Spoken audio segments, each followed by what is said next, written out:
नमस्कार प्यारे विद्यार्थियों, हिंदी एकेडमी बीकानेर में आपका स्वागत है।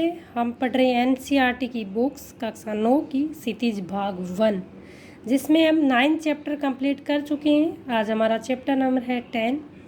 प्यारे विद्यार्थियों, अगर आप हिंदी से तैयारी कर रहे हैं first grade, second grade, college व्याख्याता, यूजीसी नेट, सेट जैसे एग्ज़ाम की, तो ये वीडियो आपके लिए महत्वपूर्ण है, क्योंकि वहाँ पूछा जाता है हिंदी साहित्य। और हम पढ़ रहे हैं एनसीईआरटी कक्षा 6 से लेकर 12 तक जो कवि दे रखे हैं उनका साहित्यिक परिचय। तो अपने साहित्य वाले भाग को मजबूत करने के लिए हिंदी एकेडमी बीकानेर के साथ आप भी जुड़ सकते हैं और हिंदी साहित्य वाले भाग को मजबूत कर सकते हैं। आज का हमारा जो कवि है, कवयित्री है, कवि नहीं है, ललतदेह।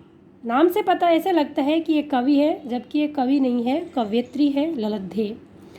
कश्मीरी भाषा की लोकप्रिय संत कवयित्री ललतदेह का जन्म सन 1320 ईस्वी के लगभग कश्मीर में स्थित पामपुर के सिमपुरा गांव में हुआ था।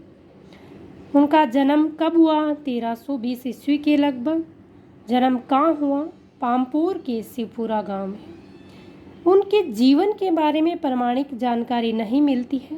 ललतदेह को ललेश्वरी, लल्ला, लल योगेश्वरी, ललारिफा आदि नामों से जाना जाता है। आपसे पूछे कि ललेश्वरी, लल्ला, लल योगेश्वरी, लल्लारिफा किस कवयित्री के उपनाम है, तो आप बताओगे ललतदेह। उनका देहांत सन 1391 के आसपास माना जाता है। ललतदेह की काव्य शैली को वाक कहा जाता है। प्यारे विद्यार्थियों, आपसे पूछा जाएगा कि ललतदेह की जो काव्य शैली है उसको क्या कहा जाता है। आपको ऑप्शन में दे, दोहा कहा जाता है, चौपाई कहा जाता है, सवैये कहा जाता है, वाक कहा जाता है। तो आपको ध्यान रखना है कि ललतदेह की जो काव्य शैली है उसको वाक कहा जाता है। जिस तरह हिंदी में कबीर के दोहे, मीरा के पद, तुलसी की चौपाई और रसखान के सवैये प्रसिद्ध है, उसी तरह ललतदेह के वाक प्रसिद्ध है।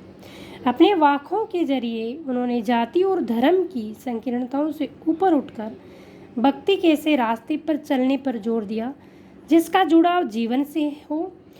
उन्होंने धार्मिक आडंबरों का विरोध किया और प्रेम को सबसे बड़ा मूल्य बताया।